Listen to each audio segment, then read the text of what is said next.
In this video, we'll go over the new System Settings tab in Micetro 10.5.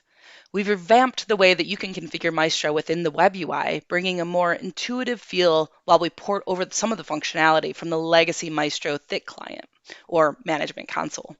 Now, these system settings will define the global behavior for Micetro so that we can more easily meet you where you're at, rather than require that you design your network to meet Micetro. So you can see I'm in the Admin tab, under Configuration, under System Settings. And here you can see all of the settings in one place or divided into sections. You can even do a quick search to find what you're looking for quickly.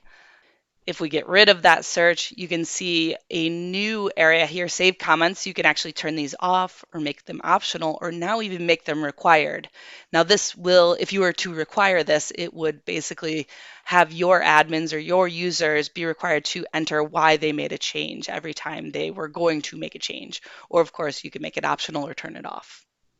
Just to quickly show some of the other categories here, under General, we see some single sign-on information, Active Directory information, and of course, IP conflict prevention. We can define how often we want to purge logs or collect lease history, error checking information, DNS and IPAM modification or creation information. Of course, set monitoring with things like scripts and SNMP traps or some more advanced scripts that get triggered.